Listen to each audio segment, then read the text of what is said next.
what's up? This is Nightmare Baller 1 with my review of ROH's Rising Above pay-per-view tonight. Yeah, this was awesome. Simple as that. Not the whole pay-per-view, there was some things I didn't like about it, but it was awesome. Okay, first we had Dave Prazak and Lenny Leonard basically doing their whole shit when they play on words. You know, the ROH fans have taken us to a new level, and we are rising above everything.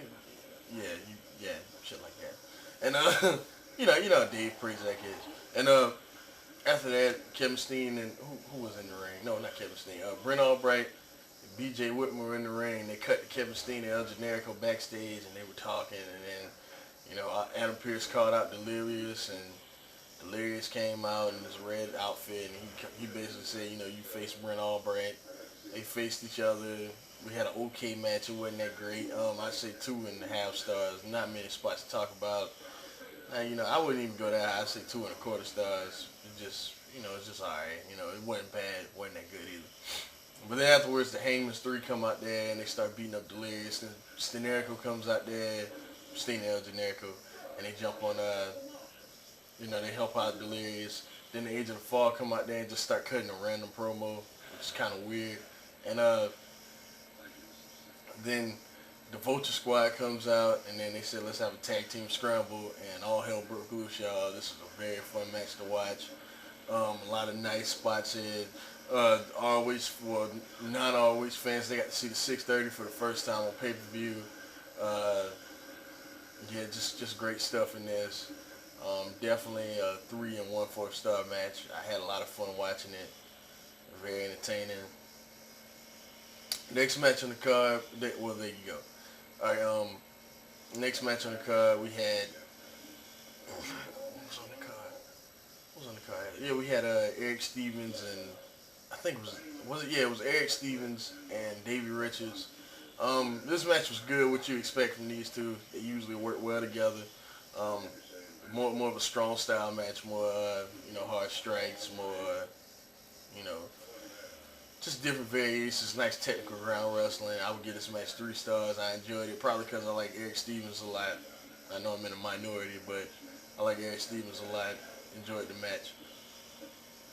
But Daniel Puder was in the crowd. No, we had the Shimmer match before that. But yeah, that's my review of that match. It was a good match, and I'll get to Daniel Puder in a second. We had the Shimmer match between Daisy Hayes, Sarah Del Rey, and who was it? Lacey. Yeah, good women's match, y'all. Not gonna rock anybody's world or anything like that, but good women's match. A lot better from most of the stuff we see from the WWE.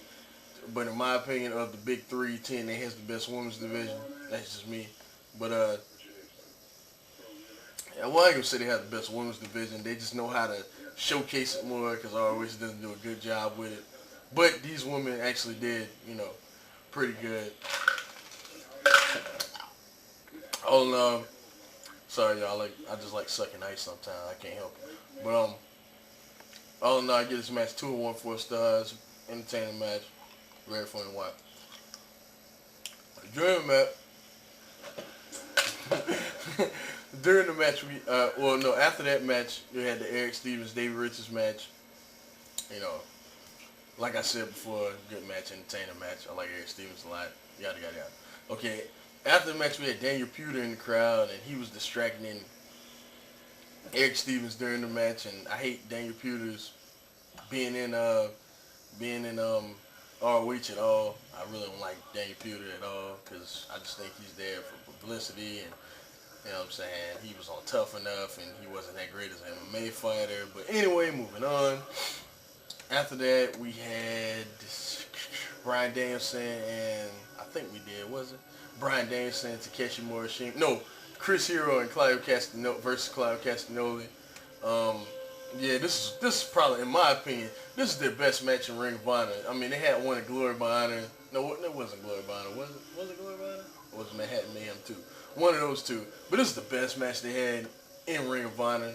I give this match 3.5 stars. I probably enjoyed it a lot more than everybody else, but yeah, this is a very entertaining match, y'all.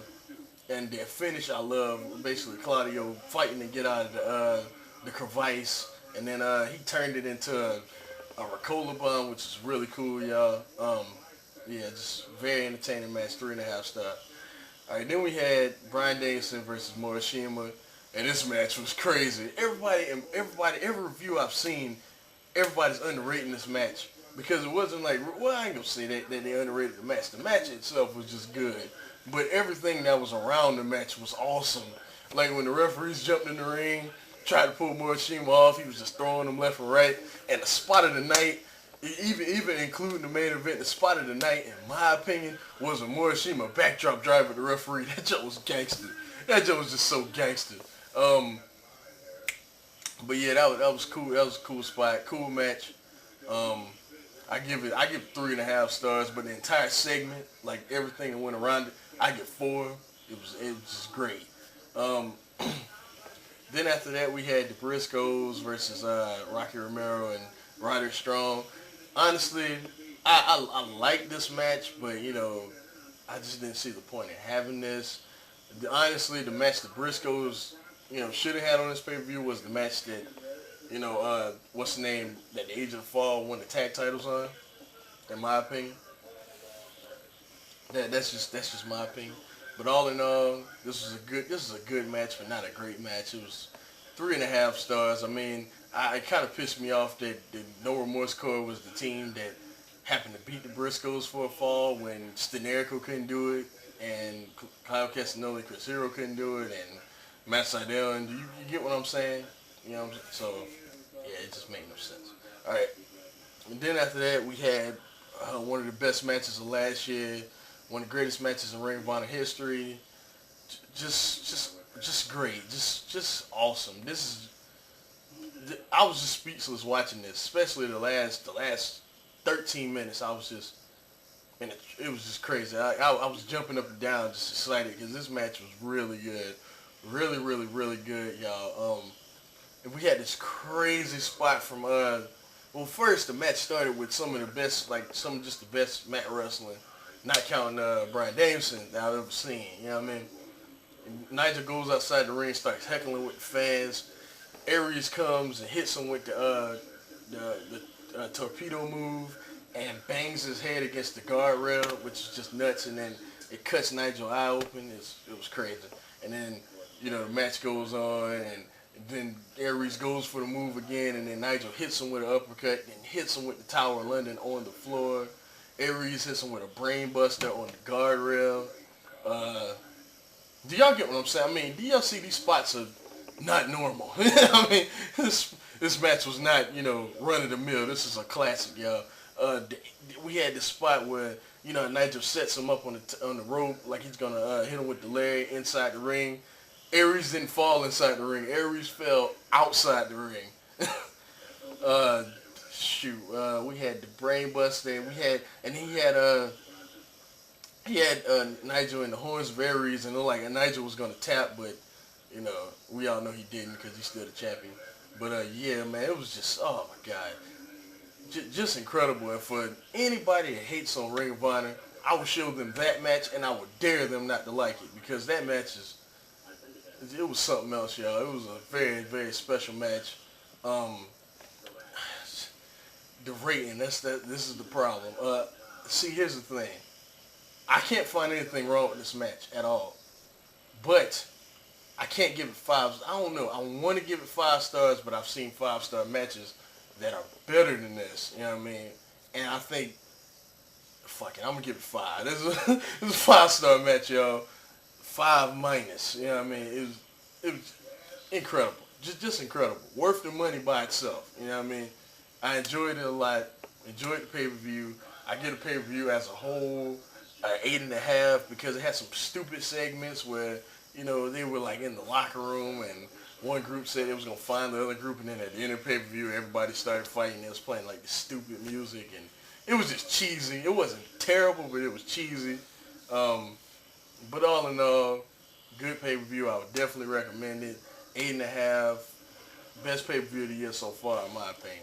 And I'll holler at y'all later. Peace. Reach out and touch fate.